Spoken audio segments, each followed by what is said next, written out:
ही जर लोकशाही पुढचे 100 वर्ष टिकवायची असेल, या देशाचा रशिया करायचा नसेल, या देशात पुतीनचा उदय होऊ द्यायचा नसेल आणि लोकशाही जी संविधानाने तुम्हाला दिलेली आहे ती टिकवायची असेल तर तुम्हाला ईव्हीएम विरुद्ध नाही, लोकशाही वाचवण्यासाठी ईसीआय विरुद्ध लढा द्यावा लागेल. 2019 ते 2024 मध्ये मतं वाढली किती? 5 लाख. किती? 5 लाख. आणि लोकसभेनंतर ते विधानसभेमध्ये वाढली किती? 46 लाख. किती? म्हणजे 5 वर्षात 5 लाख आणि 4 महिन्यात 46 लाख. 800 पट मतं वाढली. हे कधी शक्य असते का? कोणाची मतं कुठनं आली, कुठे गेली, काही कळलं नाही.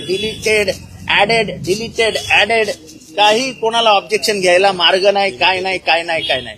इलेक्शन कमिशननी केलेला खेळ आहे. कारण का, इलेक्शन कमिशन मध्ये जेव्हा तुम्ही चीफ जस्टिस ऑफ इंडियाला बाहेर काढलात, त्या निवड समितीवर असलेले चीफ जस्टिस जेव्हा बाहेर घालवले गेले, तेव्हाच खरं तर यांचा कट लक्षात यायला हवा होता.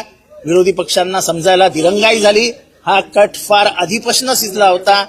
2019 ते 2024च्या एकंदर मतदान नोंदणीची प्रक्रिया बघितली आणि हा लोकसभेची निवडणूक हरल्यानंतरची प्रक्रिया बघितली तर तुमच्या लक्षात येईल ह्याच्यात घोटाळा किती मोठा आहे. शेवटच्या 3 तासात मतदान जरा थांबावं. शेवटच्या 3 तासात मतदान वाढलेलं नाही. तुम्हाला मतदान कसं वाढतं हे सांगतो. 8 वाजता मतदान सुरू होतं, 9ला पहिल्या फेरीचं मतदान बाहेर पडतं, 9 ते 10 मध्ये मतदान होतं, 10 वाजतापर्यंत झालेलं मतदान जाहीर होतं. असं 11, 12, 13, 1, 2, 3, 4, 5 पर्यंतचं मतदान ते जाहीर करून टाकतात. आणि 5 ते 6चं मतदान ते असतं, ते साधारण 7 वाजेस्तो त्यांनी जाहीर करावं असं अपेक्षा आहे आणि नेहमी तसं घडत आलेलं आहे.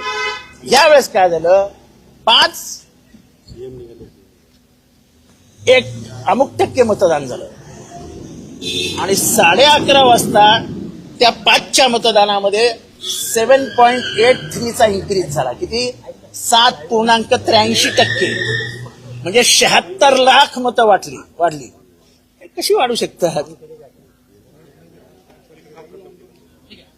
7 तास तुम्हाला लागतात कशाला?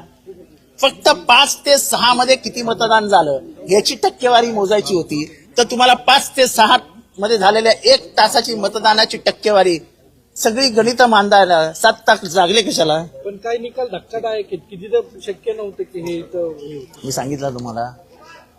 असे किती मतदारसंघ सांगू, किती ते मतदान एक आहे.